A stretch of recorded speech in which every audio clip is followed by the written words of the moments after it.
So now we know that Erling Haaland is joining Manchester City for around £51 million, plus an additional £35 million when agents' fees, sign-on bonuses, and all of the costs are taken into account. Factor in the Norwegian's wages, and the 21-year-old will reportedly cost Man City £213 million over the course of his 5 years at the club.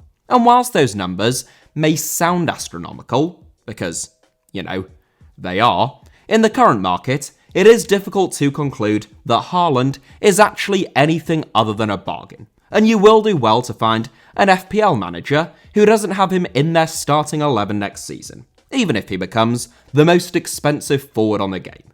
Haaland is by far the most high-profile pre-arranged summer deal at this stage, possibly followed by Karim Adeyemi, already having been confirmed as his replacement at Borussia Dortmund, and Federico Chiesa, who is finally set to join Juventus on a permanent basis following 2 seasons on loan in Turin. Since those future transfers are so well known, I haven't included any of them in my 7, and I won't be including any pre-arranged deals like Chiesa's, where the player in question has spent the current campaign on loan at their future club. That is because there are plenty of lesser known and less talked about, but just as interesting pre-arranged deals from the world of football that some of you may have forgotten about, or more likely, had never heard about to begin with. I have picked out 7 that I think are particularly worthy of focusing in on for a variety of different reasons, and that is exactly what I'm going to do. So, here are 7 notable and very interesting pre-arranged summer transfers, carefully curated by yours truly for your viewing pleasure. 7th, Fernando to Red Bull Salzburg. I left Karim Adeyemi out of this 7 because I thought it was too obvious and too well known that he has been signed as Erling Haaland's replacement at Borussia Dortmund.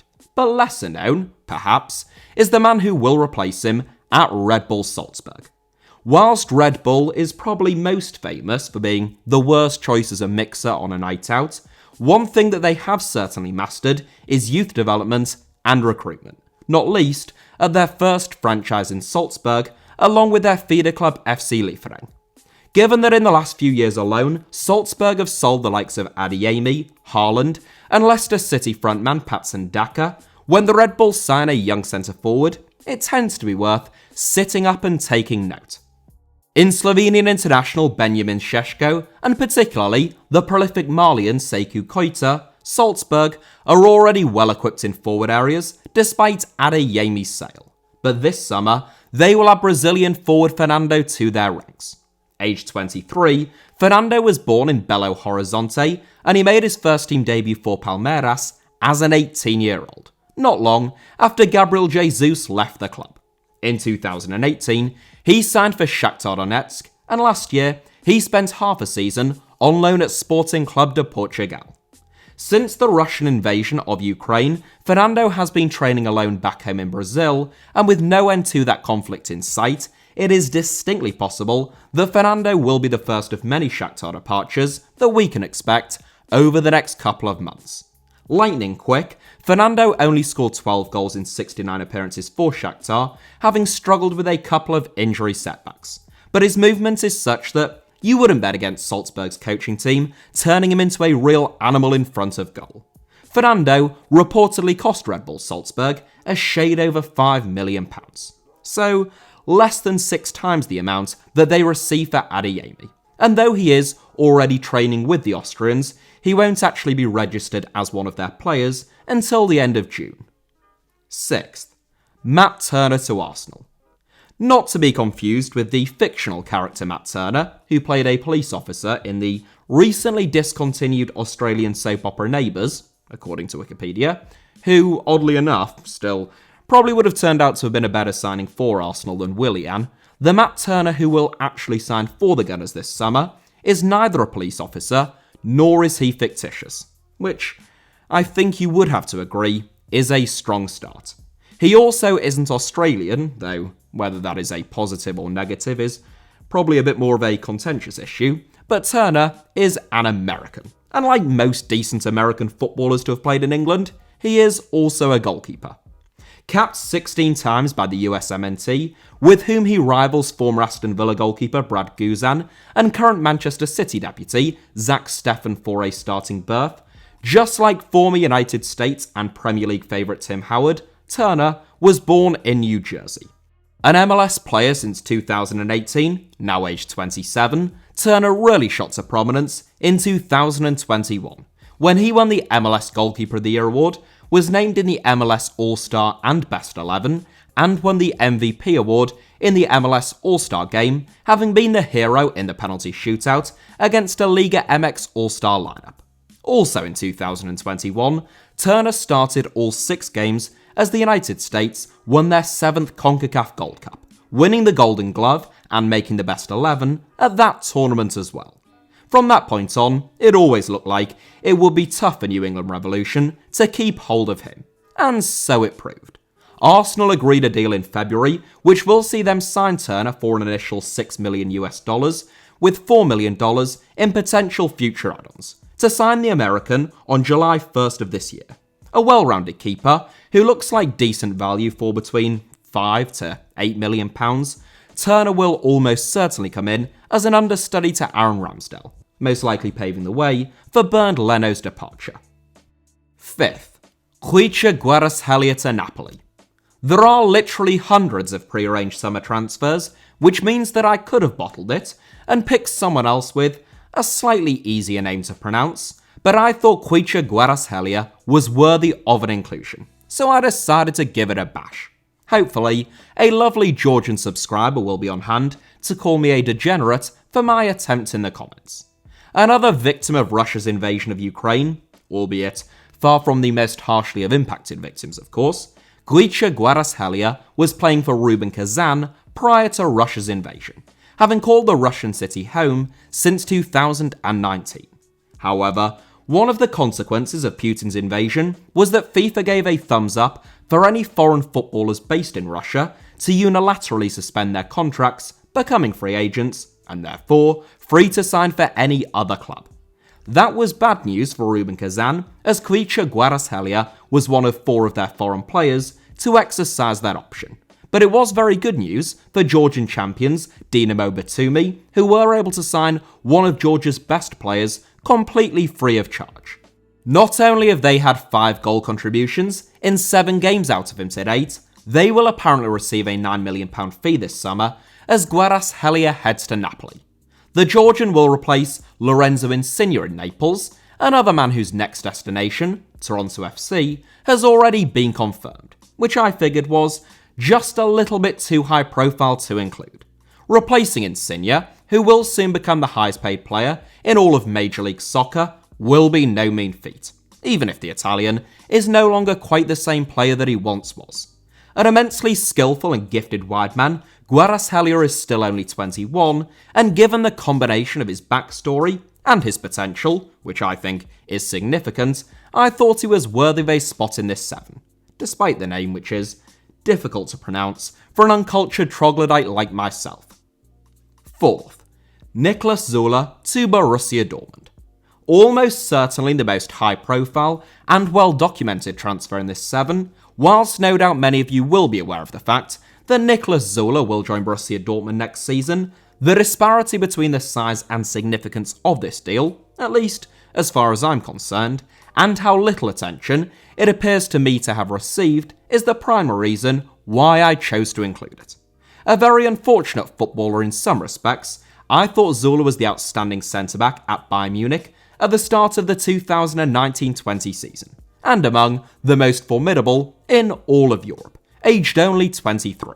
However, in October 2019, he ruptured his cruciate ligament, ruling him out for more than 6 months. In the meantime, Niko Kovac lost his job, Hansi Flick was appointed, and he chose to shift David Alaba to centre-back and play Alphonso Davies at left-back. Alaba formed an outstanding centre-back partnership alongside Jerome Boateng as Bayern won a historic treble, and whilst Zula was able to return that season and even played the majority of the UEFA Champions League final after Jerome Boateng got injured, that horrible cruciate injury really seemed to set him back. Although Zula has still played over 30 games in each of the last 2 seasons at Bayern, That feeling of not being an integral part of the club's plans was reportedly a key factor in his decision to leave, with Dortmund's management making it clear that he would be at the heart of their plans going forward. Bayern very rarely make mistakes in the transfer market. It is one of the reasons why they are so dominant.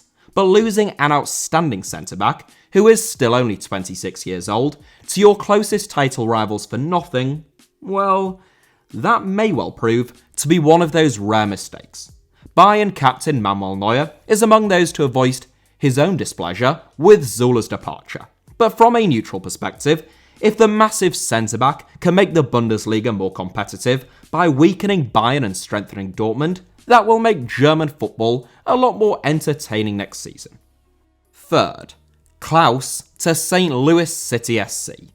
Not to be confused with the animated Christmas film KLAUSS, which is one of the best animated Christmas films to have been released in recent years, if you ask me, which you definitely did not. The KLAUSS that has signed a pre-contract agreement with St. Louis City SC has an extra S in his name than the Christmas film, and is yet to be released as a Netflix exclusive. There is one thing that is exclusive about KLAUSS the footballer though, and that is the fact that he was, and is, St. Louis City's first designated player as a newly admitted MLS expansion franchise. The second Brazilian forward in this seven, KLAUSS was born in the state of Santa Catarina, and he came through the youth ranks at Grêmio and Internacional. Before he had made his first team debut at club level in Brazil, KLAUSS was signed by Hoffenheim as a 19-year-old.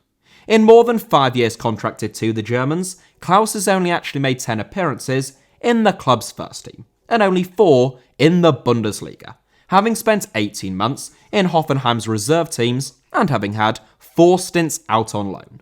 KLAUSS has spent all of this season on loan in Belgium, the first half with Standard Liège and the second half with Sint-Truiden, making 10 goal contributions in 31 outings across both spells. In March, it was announced that KLAUSS would be joining the new MLS franchise, St. Louis City, in the summer, reportedly for around £3 million. Hardly a stereotypical Brazilian striker, KLAUSS isn't renowned for his flair or exuberance, but is rather a 6'3" target man who is strong and excellent in the air. He will be joined by longtime Borussia Dortmund goalkeeper Roman Bürki in Missouri, but KLAUSS is, as yet, St. Louis's only new arrival to have been confirmed as having designated player status. Second, Pablo Torre to Barcelona. I'm not saying that Barcelona's pre-contract deal with Pablo Torre has slipped under the radar or anything, but the 19-year-old doesn't even seem to have a Wikipedia page yet. Then again, neither do I yet, despite running the 851st most popular YouTube channel in the United Kingdom, according to Social Blade. Is that it? 851st? I do feature on Sonny Liston and Gerard Piqué's Wikipedia pages though, which must count for something. Where was I? Oh yeah, Pablo Torre. Just as whenever Red Bull Salzburg sign a young forward, it tends to be worth sitting up and taking note, Barcelona, despite all of the madness and financial mismanagement, have signed and developed some outstanding young players over the last 2 or 3 years, even if they do have a slightly irritating habit of describing them all as La Masia teenagers, even when they were signed as senior pros, didn't come through the La Masia youth ranks, and are no longer teenagers. Joining the likes of Gavi and Pedri in the Barcelona midfield next season will be Pablo Torre, who has played 32 times for Racing Santander this season. Capable of playing as an 8 or as a 10, but at his best playing between the lines, finding little pockets of space and picking passes, Torre is brilliant on the ball and has outstanding vision. This season, which Torre spent almost all of aged 18, he scored 10 goals and made 10 assists in 32 games. So, his supposed £4.5 million fee looks like a potential bargain. Torre will officially sign for Barcelona B and go straight into the Catalan Giants reserve team in the third tier of Spanish football, but I wouldn't be at all surprised to see him make his first team debut next season under Xavi, who will be well aware of his potential. Who knows, maybe by this time next year, he'll even have his own Wikipedia page. Along with me. I rate Torre's chances a little higher than my own, if I am being brutally honest. First, RANDAL KOLO MUANI to Eintracht Frankfurt.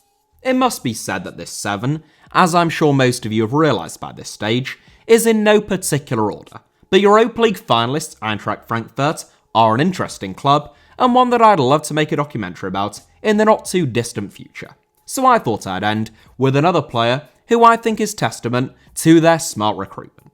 The suburbs of Paris, or the city's banlieues as they are known in France, has produced more professional footballers, and indeed world-class players, than just about any country in the world, let alone any other metropolitan area, over the past decade. RANDAL KOLO MUANI is yet another young Ligue 1 star of Congolese descent who honed his skills on the streets of Paris' suburbs. MUANI had to leave his home city and head 400 kilometers west in order to get his opportunity in the professional game, joining Nantes as a 16-year-old and spending a few years in the club's reserve team before making his first team debut. Aged 23 now, this season has been by far MUANI's most impressive, and the Olympian has scored more goals than Lionel Messi and the same number as Neymar and Dimitri Payet in Ligue 1 this season. During a season in which he has played both through the middle and out wide on the right, MUANI has made 20 goal contributions in 39 appearances in total, for a team in the middle of the Ligue 1 table.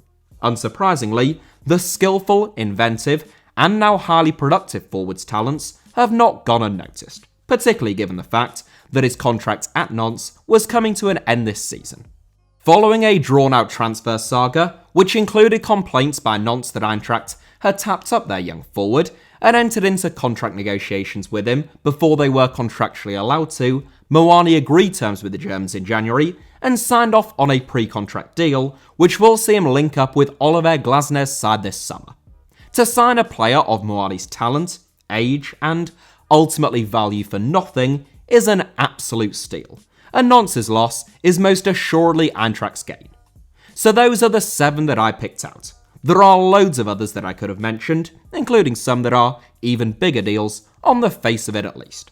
Not just Haaland, Chiesa and Adeyemi, but also the likes of young Freiburg centre-back Nico Schlotterbeck heading to Borussia Dortmund, where he'll partner Mats Hummels and Niklas Süle, and Matthias Ginter joining Freiburg from Borussia Mönchengladbach as his replacement. But I could only pick 7, and I went with the 7 that I hoped would be the most interesting. Thank you all very much as ever for watching. If you did find that to be the case, that the video was interesting or enjoyable that is, then feel free to hit the like button. If you thought that it was just awful, then, let me know in the comments, preferably including some foul language. And whether you are here to hate watch or because you love the videos, either way, make sure that you are subscribed and have notifications turned on for HITC Sevens.